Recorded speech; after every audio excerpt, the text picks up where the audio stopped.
mau belajar pelajaran yang paling unik dan yang paling saya suka dan paling hobi ya. Dan ini adalah pelajaran yang tentang kehidupan kita dalam doa ya. Saya suka sekali bahwa kehidupan doa itu menjadi bagian dari kehidupan kita. Bukan suka-suka gitu, tapi yang jadi bersungguh-sungguh jadi bagian dari kehidupan kita ya. Nah, doa sesungguhnya ada di setiap agama ya. Di setiap agama seluruh dunia saya rasa nggak ada agama yang nggak ada doa. Betul nggak ya? Kita mau baca satu orang yang saya suka sekali, Osbert Sandel, dia baca, oke? Kita mau baca di kertas kita, 1, 2, 3.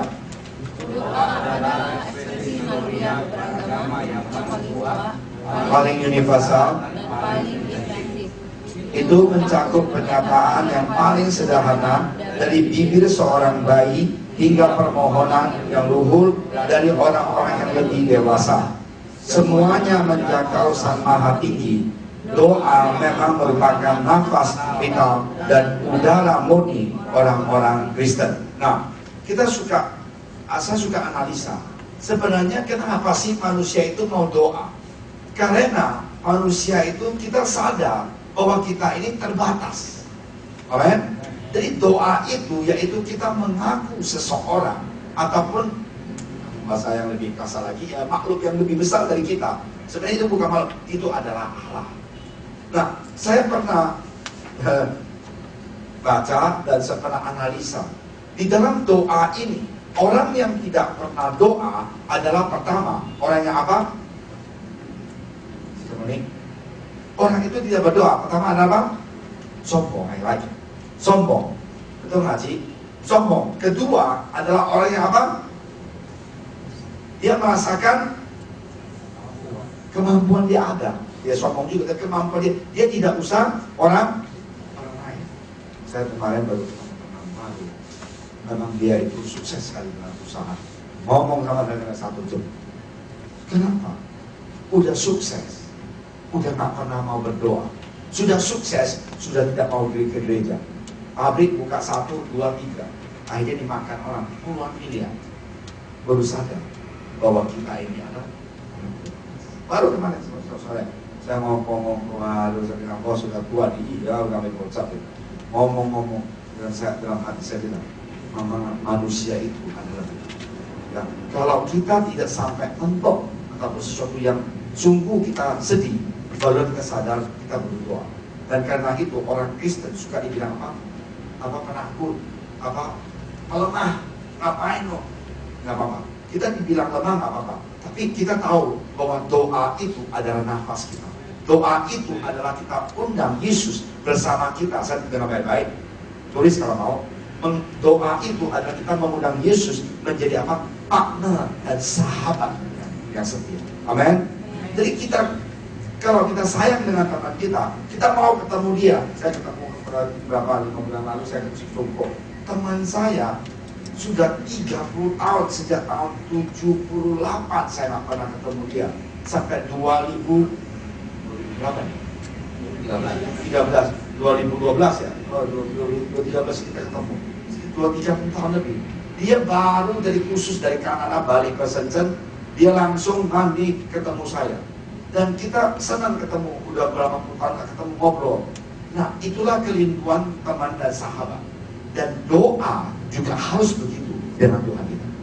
Amin. Jangan sampai kita, aduh, bosan gua. Ngapain sih doa-doa, nggak pernah lihat orang. Jangan. Jadi seperti teman yang 30 tahun ketemu senang banget. Bagaimana keadaan kamu, udah berapa anak, bagaimana hidup kamu. Aduh, dulu masih ingat nggak kita duduk barengan. Dan dia keluarkan foto yang 30 tahun yang lalu, ber-4 foto. Dan saya juga agak hilang fotonya, dia masih ada. Nah, hari ini kita rindu ketemu teman kita. Begitu juga hati kita harus mau rindu untuk ketemu Tuhan. Di dalam hari ini kita akan belajar. Yesus mengatakan, kita doa itu tidak usah dipuji orang. Bagaimana kita manifestasikan kehidupan doa kita? Pertama, datanglah dalam doa dengan sikap yang benar. Amin. Coba yang ini baca yang di Matius 6 ayat 5 sampai 8. Kita lihat ya. Jadilah sungguh-sungguh. 1, 2, 3. Dan apabila kamu berdoa, terus seperti apa? Munafik. Orang munafik. Terus Mereka suka mengucapkan doanya dengan dalam rumah-rumah itu. dan pada tikungan-tikungan jalannya raya, supaya mereka apa? Inilah yang dilarang. Tuhan Yesus tidak mau kita itu berdoa di pinggir jalan untuk menunjukkan ke orang apa? Kita ini apa? Kudus. Kita ini apa? Banyak berdoa. Tuhan paling gak suka. Nah, kalau kita hitam-hitam di sini, Tuhan suka nggak? Nggak usah, kamu kasih chat aja di hitam-hitam supaya kamu kelihatan hitam. Oh, gimana? Apa kabar? Baik kok. Kok hitam-hitam? Banyak doa kok. Sekarang ya, hitam di sini. Ntar Mary Roni juga hitam di sini cewek-cewek. Nah, kita tidak usah menunjukkan kita banyak doa ataupun pada tikungan-tikungan jalan kita kasih orang lihat bahwa kita ini kudus. Ya, bahasa di bawah lagi. Jangan berusaha untuk apa? Mengesankan apa? Mengesankan apa? Orang lain. Mengesankan orang lain itu artinya apa? Menunjukkan kepada orang lain, saya ini kudus, saya ini banyak berdoa. Tuhan maunya apa? Lihat ya, kita sama-sama baca. Datanglah dalam doa dengan sikap apa? Yang apa? Yang benar. Kita baca lagi, 158, udah selesai, Mary? Ada apa kita? Baca terus. Nah, pertama, ya, saya dulu ya. Janganlah berusaha untuk mengesahkan Tuhan. Jadilah apa? Santai. Jadilah apa? Terbuka. Aku suka sekali dengan santai dan terbuka. Kenapa? Inilah kita, kadang-kadang kita terlalu serius dengan Tuhan.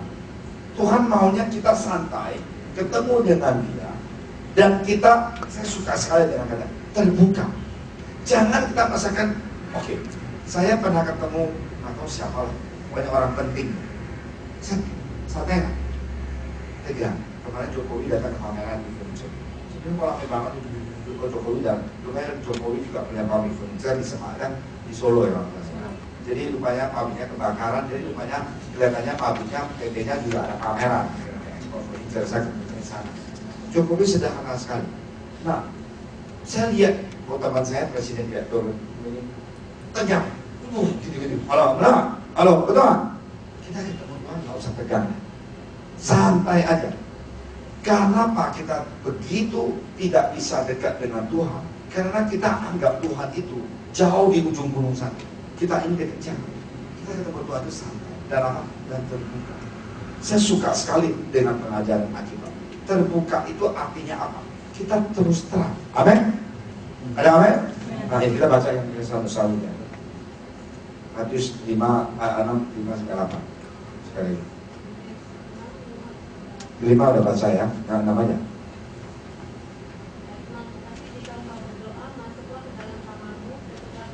Masuklah ke dalam apa? Kamarmu dan Tutup pintu. aha. Dan doa. Terus ada yang amin. Kalau kita hitam-hitam di tempat tersembunyi, mau menunjukkan kita ini banyak doa. Terus aha. Betul. Ada orang kalau mau berdoa saya kepada Tuhanku yang saya cintai, agungkan namamu. Waduh, banyak cintomanya lah. Tuhan nggak mau kayak gitu. Jadi orang yang nggak ada PhD atau master, bagaimana dia tulis begitu? Nggak usah ada basi. Kenapa? Mau menunjukkan suruh dia berdoa bisa 5 menit, kayak coba aja. Kenapa? Menunjukkan dia pintar, saya nggak usah. Tuhan maunya kita terbuka. Tuhan mau kita terus terang. Itu doa, kunci doanya. Sudah selesai? Oke, yang kedua, bagaimana gunakan model yang Yesus berikan bagi kita. Oke, bagaimana cara modelnya? Ini penting, ya. Semuanya mau baca 6:9-15 ya. Karena itu berdoa demikian ya. Ini apa? Siapa bantuin? Nah, ujian mulailah dengan mengekspresikan kasih kita kepada Tuhan. Aku senang sekali. Ini kemarin ada satu anak tanya, Pak, sebenarnya doa Bapak kita di surga itu apa sih? Apakah seperti hari kurang terus? Halo, mau nggak kita? Nggak usah. Karena Bapa kami yang di surga, dikuduskanlah namamu. Apa arti? Bapa kami yang di surga, dikuduskan namamu. Kita doa Bapa. Apa artinya? Kita amin.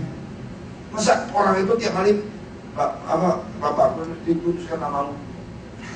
Tuhan maunya kita puji dia, bukan pulang terus orang nyanyi. Nah itu yang salah. Jadi gereja, saya nggak usah sebut gereja siapa. Jadi gereja ada yang gereja yang tiap hari Bapa kami yang di surga, dikuduskan namamu, datanglah kerajaanmu. Pulang-pulang, bukan.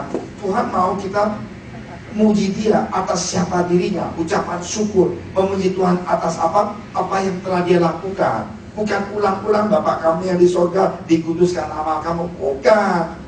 Maaf ya, agama yang itu kelilingin peti mati. Kalau dikuduskan namamu, Bapak kami yang di surga, peti mati dikelilingin. Saya bilang kok dia punya pastor nggak pusing ya sesudah itu.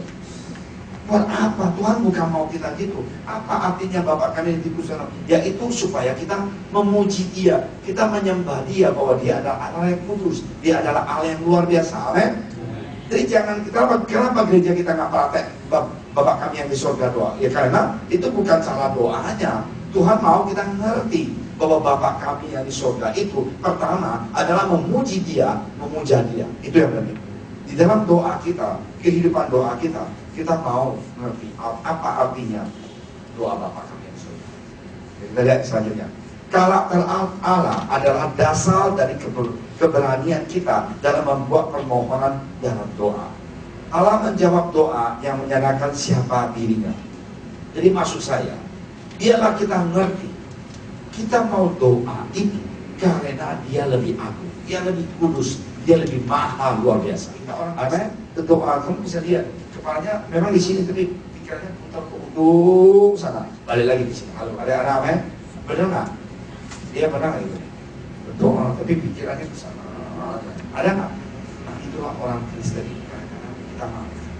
Kita lihat orang agama yang sebelah, mereka berdoa, mereka benar-benar minit gitu. Tapi kita orang Kristen kadang-kadang kita tidak.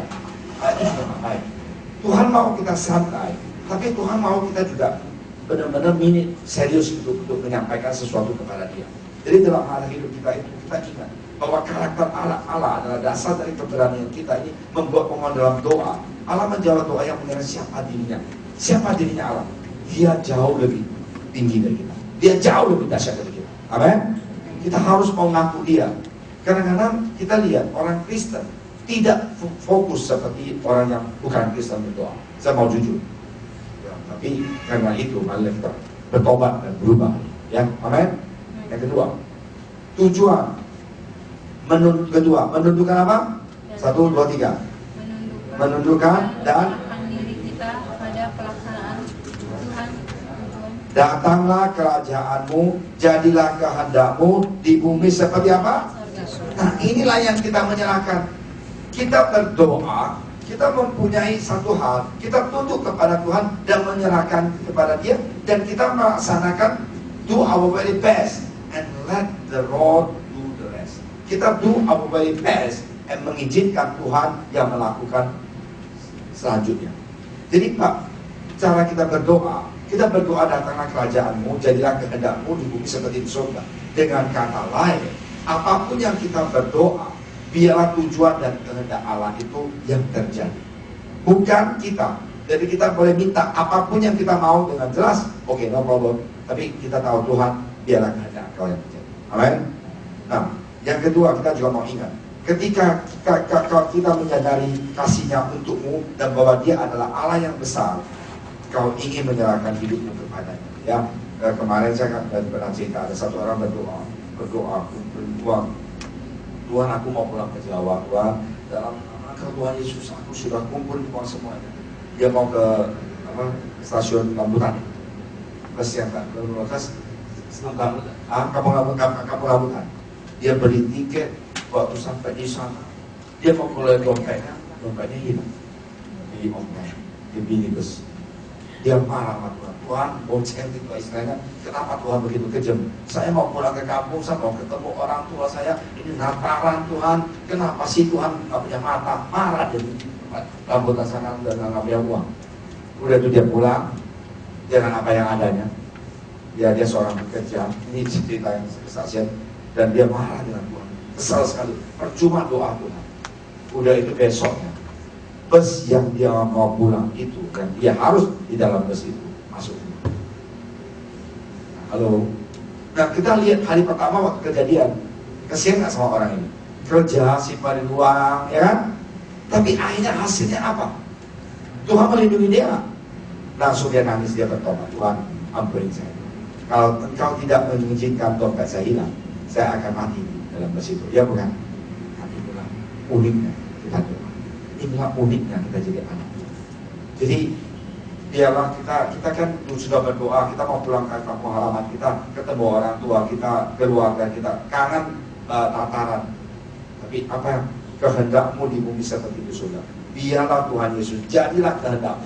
Saya mau pulang, Tuhan nggak mau saya pulang ke rumah ketemu orang tua dan keluarga, tapi Tuhan mau menyelamatkan nyawa saya.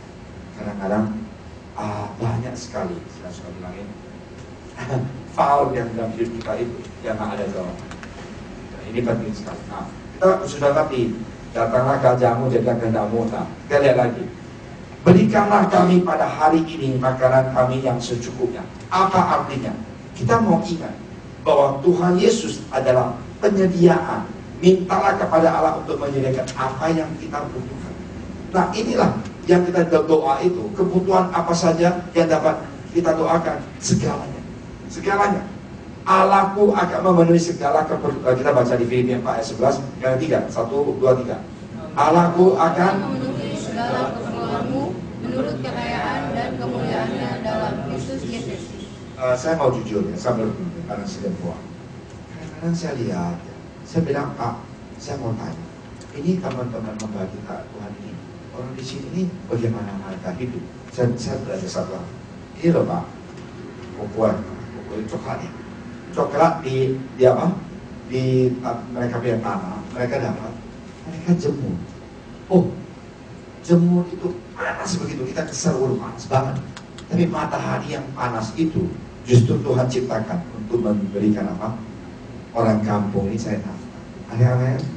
Nah, padi bagaimana? Padi juga sama. Dia jadi. Nah, karena kita kesal dengan panas, tapi kita lihat di kampung itu karena matahari itu mereka bisa mendapatkan uang, penghasilan, mereka bisa hidup. Nah, inilah saya mau bilangin bahwa kita mau ingat bahwa Tuhan Yesus adalah penyedia. Dia adil. Dia akan membantu setiap anak-anak, setiap kita ini untuk hidup. Dan saya mau jujur, kalau kita cinta Tuhan, di sini dikatakan bahwa keperluan kita itu Tuhan Yesus pasti akan cukup. Amin. Saya nggak bilangin kelebihannya, keperluan sama kelebihan itu beda. Asal kita mau usaha, kita mau kerja, kita mau melakukan sesuatu pasti. Nah inilah cara doa. Berikanlah kami pada hari ini makanan kami yang secukupnya. Dengan kata lain, kita mau accept dan tahu bahwa Tuhan pasti akan menjaga kehidupan kita, kebutuhan kita, kebutuhan keluarga. Tuhan pasti jaga. Saya kebetulan kemarin saya nonton satu seri yang agak ini. Ada satu orang maksudnya saya kita sama. Dia ini pemain piano. Profesor itu sudah angkat dia jadi penerus dia, istilahnya dia pengguru piano. Profesornya sudah angkat dia jadi piano. Tapi sebelumnya itu ada konser yang luar biasa besar. Dan profesornya bilang, saya tidak mau melakukan orang-orang, tolong kamu main dulu, saya mau dengar lagu yang kamu ciptakan itu seperti apa. Saya mau lagu saya yang saya ciptakan, kamu main, saya mau dengar seperti apa. Orang ini karena dia punya jari, main piano bisa nggak kurang satu jari? Ini nggak bisa, terus apa? Kena luka, kena air panas. Dia begitu, dia maini boleh jadi profesional dengar. Dia ketemu dia, udah dengar, besoknya dia ketemu. Dia bilang, saya mau lihat kamu main. Dia main dengan hidup dan dia profesor dengar. Waktu dia main, sampai berapa menit, profesor langsung pukulin dia piano. Dia bilang, kenapa kamu begitu? Kenapa kamu bohong saya? Ini bukan kamu yang main. Kenapa? dia suruh orang lain main, bohongin profesor. Kamu ngerti nggak? Langsung pukul dia, kamu keluar, saya mau cabut, saya nggak mau kamu jadi saya punya apa? Penerus. Dia bilang, profesor, kalau saya satu kesempatan, tidak, saya tidak izinkan engkau menjadi saya punya penerus karena karakter kamu dan sifat kamu ini. Dia nangis. Karena saya sifat saya. Jangan kita hilang hidup kita. Begitu juga dengan Tuhan. Amin. Tuhan sudah janji, dia sanggup kok menyediakan kita punya apa? Kebutuhan. Jangan kita apa? Neko-neko dia. Nah ini, orang ini bohong nggak? Bohong nggak? Ya udah dia bilang, profesor tangan saya, jari-jari saya masih kena air panas, saya nggak bisa main dengan baik. Boleh nggak saya besok atau gimana? Dia nggak. Dia suruh orang lain main. Bayarin dia duit. Dia orang kaya. Untuk supaya profesornya dia.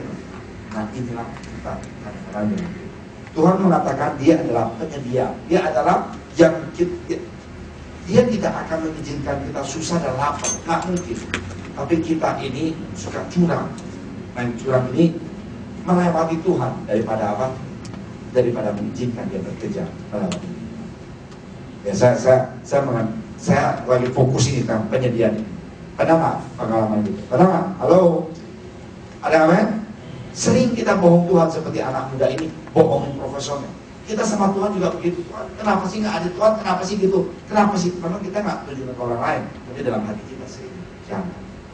Ingat, kita jujur terhadap Tuhan. Tuhan, jadi berikanlah kami pada hari ini makanan yang kami yang secukupnya. Dia pasti kok. Ya, oke, kita baca lagi. Jadilah kunci itu jadilah apa? Spesifik. Tulislah permohonanmu dengan sebuah janji yang kau klaim di Alkitab dan harapkan semuanya itu jawabannya. Saya baca satu buku namanya Wilson atau siapa, Vincent Churches. Dia mencatat dia punya doa. Dalam kehidupan dia ada 7.000 atau apa doanya itu dijawab Tuhan. Dia tulis, Tuhan, aku mau berdoa buat ini. Ntar seminggu lagi jadi dia ketik sesudah meninggal ya. Orang itu bawa dia punya diary itu maksudnya diary apa? Catatan harian. Itu semua dikumpulin. Mari. Nah hari ini kita berdoa, kuncinya itu kadang-kadang tidak spesifik. Janganlah hendaknya kamu khawatir tentang apapun juga, tapi nyatakanlah dalam apa? Segala hal keinginanmu kepada Allah dalam doa dan permohonan dengan ucapan syukur. Saya mau katakan spesifik itu apa? Contohnya siapa? Contohnya aku pikirnya. Contohnya Mary, dia baca koi, dia mau jadi guru, ya kan? Dia jadi guru, waktu dia berdoa, Mary sekarang berdoa, Tuhan, saya selanjutnya mau apain? Kita mau dengan jelas, Tuhan, saya mau menjadi guru dan ini, semua ada waktu untuk melayani Engkau Tuhan. Kita spesifik. Tuhan, saya punya beban terhadap anak muda. Kita sampaikan ke Tuhan. Kalau memang kita nggak mau tulis seperti pendeta itu, ya kita jelaskan. Nah, saya contohnya, Tuhan, aku kepengen positif bisa dapat kerjaan yang baik Tuhan. Tapi kalau memang dia mau usaha, Tuhan biarlah rencana Engkau yang terjadi. Tuhan, aku mau anak ini jawab satu hal Tuhan, lebih daripada lain supaya dia bisa hidup baik. Itu doa saya. Tuhan, saya mau mereka sukses dalam studi mereka. Dalam nama Yesus Tuhan, Engkau lindungi. Tapi more than that Tuhan, akhirlah hidup. Jelas. Dalam apa? Dalam pelayan. Dalam apa? Bisa impact orang lain. Dalam apa? Bisa membantu orang lain. Dan kita jelas dengan Tuhan. Kita nego dengan Tuhan seperti, saya bingung ya. Kalau kita beli gitar, kita bisa jelas. Pak, ini dong gitarnya jangan gini dong. Ini ada nggak gini-gini. Kita spesifik sekali apa yang kita mau. Tapi kalau berdoa, Tuhan, Engkau tahu semuanya. Haleluya. Dalam nama Engkau Tuhan, firman Engkau mengatakan tidak ada hal yang Engkau tidak tahu. Sebelum saya berdoa, Engkau sudah tahu. Haleluya. Amin. Oke. Bagaimana kita bisa sampaikan? Ada puji Tuhan. Boleh kita praktek malam hari ini? Hebat bilang, Tuhan, aku mau punya ini Tuhan. Aku punya girlfriend yang seperti ini. Ada hebat ya. Tapi tolong jangan hanya girlfriend yang cantik, jangan ya. Yang benar-benar apa? Cinta Engkau. Ada puji Tuhan. Ini penting sekali. Jadi kita maunya jangan untuk hawa nafsu kedagingan. Jadi doa kita itu spesifik. Spesifik itu yaitu jelaskan ke Tuhan seperti kita jelaskan ke teman kita. Jadi Tuhan saya maunya begitu, Tuhan tolong bantu Tuhan. Tapi kalau memang enggak apa-apa. Tapi yang penting Tuhan, inilah spesifik yang kita berdoa. Ya, oke. Silakan baca. Kita sama-sama. 1, 2, 3. Pengampunan, mintalah Allah untuk mengampuni dosa kita. Ampunilah kami akan kesalahan kami. Aku senang sekali. Oke, kenapa kita mau minta Tuhan ampuni kita? Siapa yang tidak berbuat dosa? Halo? Siapa dia berbuat dosa? Siapa yang berbuat dosa? Angkat tangan. Kita marah, kita istri terlambat sedikit, kita udah caci maki. Mama kita masak terlalu asin, kita bilang mama nggak punya otak. Iya. Betul nggak? Di sini sih nggak ada anak kayak gitu. Nah itu, saya mau katakan, kita semuanya berbuat dosa. Semuanya orang berbuat dosa. Setiap hari kita itu pasti ada salahnya. Salah pikiran kita, salah tingkah laku kita, salah kita punya pembicaraan kita, itu ada salah. Ada saya paling kesel dia orang itu. Mentang-mentang dia pintar ataupun dia kaya, dia bilang, oh enggak, saya nggak usah dididik. Enggak lah, sepintar apapun, sekaya apapun, tiap hari kita itu ada salah. Jadi karena itu, marilah kita minta Tuhan, maafkan saya. Simple doa Tuhan, maafkan saya Tuhan. Kalau saya salah hari ini, Tuhan ampuni saya. Dan bentuklah saya. Aku suka sekali orang yang bilang, bentuklah aku. Orang yang mau Tuhan bentukkan itu adalah orang yang apa? Rendah hati. Ini perkataan ini yang Pak Ulu, kita mau Tuhan ampuni kita. Tapi apakah kita mau mengampuni istri kita, mengampuni anak kita, mengampuni suami kita? Jadi kita harus bersyukur. Kita ini semua, termasuk saya, sering berbuat dosa di hadapan Tuhan. Amin. Kita lihat 5 langkah menuju pengampunan. 1, 2, 3. Mintalah Roh Kudus untuk menyatakan setiap dosa. Saya kadang-kadang manusia itu kedagingan ada, sombong dan minta Tuhan dan menyentuh Tuhan. Sombong, saya ini siapa? Saya usaha gini-gini. Nggak usah. Bilang Tuhan, rendahkan hati saya. Yang kedua, akuilah setiap dosa. Secara spesifik. Haleluya. Ada yang amin? Ini paling susah. Kenapa? Tuhan, saya egois Tuhan, saya kesel dengan ini. Tuhan, saya khawatir. Halo, spesifik nggak? Malu nggak? Tapi Tuhan mau kita. Tuhan, saya sombong. Inilah yang saya mau katakan. Akuilah setiap dosa dengan secara spesifik. Ada satu orang, anak Tuhan, dia udah bertobat 10 tahun. Tapi ada satu hal yang dia punya dosa, tidak pernah dia bisa lepaskan, yaitu setiap malam dia masih akan mengambil. Dan setiap malam dia akan mengambil dan rokok. Satu sebelum ini. Pada suatu hari dia dengar firman Tuhan, spesifik kamu doa.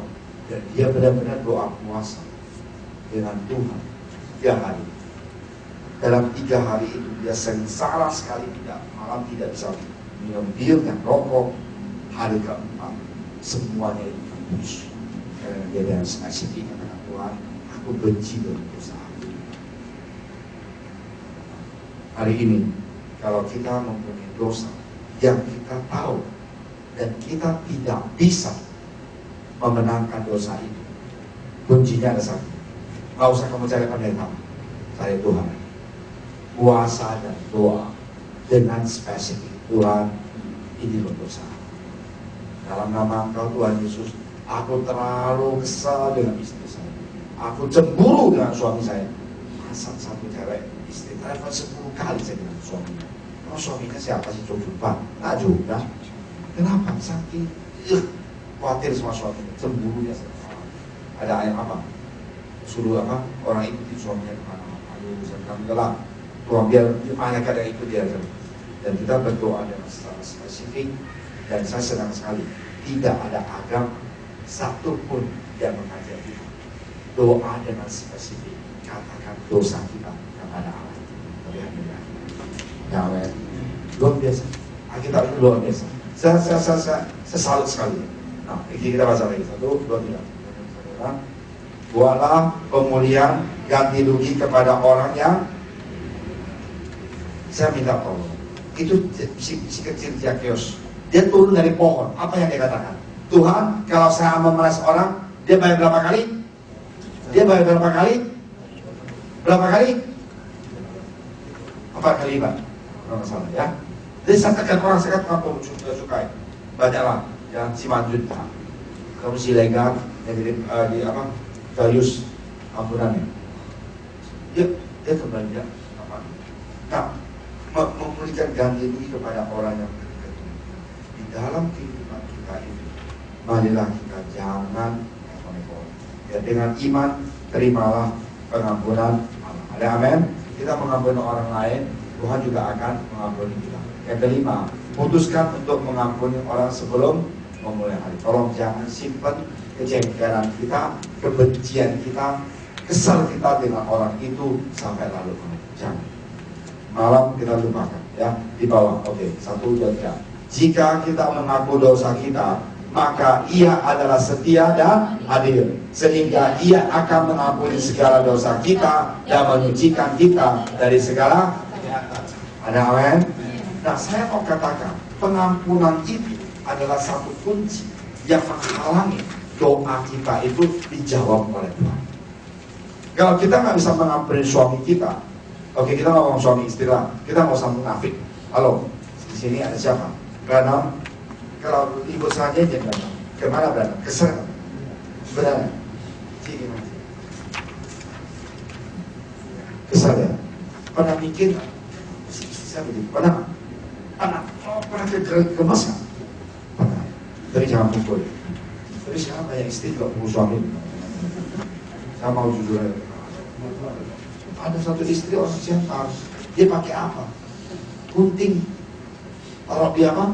Dia bawa ranjang. Kalau suaminya macam-macam, dia mau gunting, dia punya itu kelamin. Saya dengar kesaksian kaget saya. Kenapa? Saking benci suaminya. Kenapa? Suaminya ada 3 istri. Waduh, saya bilang ini orang ini nggak bisa mengampuni. Masalah mau pakai gunting, kan itu lucu. Ceritanya lucu ya, tapi nyata. Itulah pengampunan yang paling susah. Orang yang bukan Kristen itu, orang yang belum dijamah Tuhan itu, susah untuk mereka mengampuni. Tapi kita orang Kristen, kita berdoa. Waktu kita berdoa, Roh Kudus bekerja dan kita bisa mengampuni. Amin. Jangan pakai samurai atau gunting ya di kamar ya. Saya pusing, ini cerita yang benar nih. Saya nggak gunting atau samurai. Saya dengar cerita itu, saya akan ketawa aja. Kenapa? Kesal dengan suami. Nah, saya mau katakan, pengampunan itu harus mulai dari kita belajar mengampuni orang lain, dan akhirnya Tuhan akan memakai kita, dan Tuhan akan mengampuni dosa kita kalau kita mengampuni orang lain. Dan doa kita itu akan sampai di atas kalau kita mempunyai hati yang mengampuni. Tapi kalau kita mempunyai hati yang sombong, gua nggak bisa memaafkan dia karena dia telah menyakiti hati saya contohnya. Dia gini. Bagaimana kita ke surga? Emang kita ini sebaik apa sih? Tuhan juga mengampuni kita kan? Sampai saya sering sampai jam 12 malam. Aku nggak mau. Gini. Gua sampai pukul meja. Sebenarnya dengan gitu, jangan kita ngomong hari itu. Benar juga. Kenapa? Pulang doa. 5 hari kemudian dia mengampuni. Kita nggak usah maksain orang harus hari diberesin, karena kita mengatakan jangan kemarin itu sampai apa? Matahari apa? Benar. Udah saya bilang nggak usah. Tapi kalau itu kamu nggak Alkitab dia dong. Saya udah tahu. Memang Alkitab ngajar kita. Jangan amarah kita sampai apa? Matahari apa? Tapi orang ini belum dewasa dalam Tuhan. Kamu maksain dia udah capek jam 12 malam saya disuruh ke rumahnya. Piringnya habis, pecah berapa, gelasnya juga pecah berapa. Sampai tetangga malu. Saya juga itu malu. Mereka datang juga nggak beres. Bagaimana beres? Darahnya sampai gitu, emosinya dalam tingginya. Udah tenang dulu, saya bilang, tunggulah berapa hari. Nggak bisa. Orang-orang bilang, ayo tidur juga. Memang kita mengatakan, tapi kalau orang itu, dia kerohaniannya itu belum dewasa. Jangan expect malam itu bisa beres. Jauhin dulu. Udah itu tenang dulu, sudah berenang dulu kayak gini, berdoa, udah berdoa, Roh Kudus bekerja. Mulai, saya belum handle satu kasus, baru kan, udah beres lagi. Saya goblok juga, sok pintar. Ini ngomong sampai pusat saya habis pun enggak. Cukup berdoa, Tuhan. Jangan. Udah. Tuhan, hari ini saya dengar Bang sudah baik. Oh, dia udah telepon saya, dia udah mau angkat telepon saya udah mati, haleluya Tuhan. Bukan saya ngurusin, Tuhan yang jamah hati. Amin. Amin. Saya minta tolong dalam nama Yesus, belajar mengampuni. Kalau memang kita tidak bisa mengampuni orang lain, kita kaca diri sendiri dan kita sebaik apa sih? Seganteng apa sih? Secantik apa sih? Sebaik apa sih hati kita? Musuh juga, betul nggak? Saya paling kesel dia pada tahu, sombongnya setengah waktu, seperti dia kudus saja. Enggak. Semuanya pendeta, semua juga manusia. Asik banyak kelemahan. Tapi ada satu, kita mau belajar untuk mengizinkan Roh Kudus atau firman Tuhan menjamah. Jangan kita sombong. Oh, saya agak sombong juga bisa dilihat. Suatu hari saya berapa sama saya. Dia begini. Saya dia jauh lebih baik dari saya. Uang boleh saya sadar. Saya jangan sombong. Kenapa? Karena anak sekarang belajar sesuatu itu jauh lebih cepat dari kita. Dari Google, klik-klik, udah tahu dia gini. Saya merasakan saya dari kita. Saya jauh lebih baik. Ya, jadi marilah kita orang yang berumur. Kita mau rendah hati. Kita lihat orang lain, anak-anak kita, cucu kita lihat. Kemungkinan sesuatu hal yang kita bisa belajar dari mereka. Jangan kita sombong. Ya. Jangan kita tidak mempunyai hati yang bisa memaafkan orang lain. Kita bilang kok kita sudah berbuat baik, tapi dia bukan terima kasih, tapi jelek kita. Ya. Yang penting kita berbuat baik karena Tuhan mau berbuat baik. Amin. Kita ampuni dia, jadi nggak usah ampuni kita, urusan dia. Tapi yang penting kita tidak ada apa-apa dengan dia. Kita pernah salah, pernah. Ya udah kita minta maaf. Kalau dia nggak mau ampuni gimana? Ya urusan dia dengan Tuhan. Tapi urusan kita sudah beres. Amin. Nah, saya terus terang, saya sudah belajar. Udah kita ngomong sampai berusaha kita habis pun dia nggak mau damai. Ya udah diberi aja. Ngapain? Doa. Masih benar-benar itu tinggal ada jalan lain ya. Kita bukan Tuhan. Nah satu lagi kita tidak bisa merubah suami atau istri kita atau anak kita. Amin. Apa yang kita bisa lakukan? Doa buat anak kita. Contohnya yang kurang ajar Tuhan, anak ini masih kurang ajar Tuhan. Dalam nama Tuhan Yesus, Tuhan didikan dia. Berikan dia kesempatan supaya dia berubah. Jelas supaya dia bisa ditahu diri, lebih bisa menghargai orang lain. Anak itu anak yang pintar dan juga cantik dan dia punya fighting spirit. Kali ini banjir, dia di rumah, dia pakai gaji dia itu beli coklat buat Nina, teman saya. Dulu di sana mau banjir, luar biasa. Dan saya lihat anak ini perubahannya dahsyat sekali. Saya bangga dengan dia, masih mau beli coklat dari uang gaji dia yang kerja di restoran buat pembantu. Coklatnya nggak murah, supaya pembantu sama pembantu. Nah itu yang saya suka. Saya paling benci kalau saya itu menghina. Kenapa? Dulu saya benci. Saya tidak makan coklat. Sekarang juga saya nggak terlalu coklat. Soalnya karena makan coklat dan duit ya. Jadi cuma makan apa? Bakso yang mau babi. Itu yang paling terima kasih. Jadi dalam hidup kita ini, janganlah kita ini sombong. Tidak mau memaafkan orang. Kalau kita tidak mau memaafkan orang lain, Tuhan juga susah dari jawab doa. That's it. Amin. Alright. Yang kelima, satu yang terakhir. Pelindungan. Oke. Mintalah apa? Dan janganlah membawa kami ke dalam percobaan, tapi lepaskanlah kami daripada jahat. Itu artinya Tuhan, lindungi saya Tuhan. Jauhkan saya dari dosa dan godaan dan segalanya. Ya, mintalah Allah untuk melindungi kita dari segala perilaku yang salah yang dapat masuk ke dalam. Terus yang keenam, tutuplah dengan kembali pada pujian Tuhan. Terima kasih Tuhan atas kebaikan. Inilah doa. Di dalam doa Bapa kita step by step kita dilatih dan diajar dan dididik untuk bagaimana caranya berdoa. Yang paling saya serem itu yaitu pengampun ya. Oke, saya udah selesai. Mau kasih sedikit pertanyaan dalam doa. Ini penting sekali ya. Ini kehidupan doa ini penting sekali. Saya mau kita semuanya belajar dengan baik dan tolong jangan tinggalkan doa kita ini. Ini penting banget. Penting banget. Nggak ada yang lebih penting daripada doa. Ya, oke. Ada yang bilang kok saya sibuk sekali, saya nggak ada waktu. Boleh nggak saya doa di mobil? Saya bilang siap. Amin.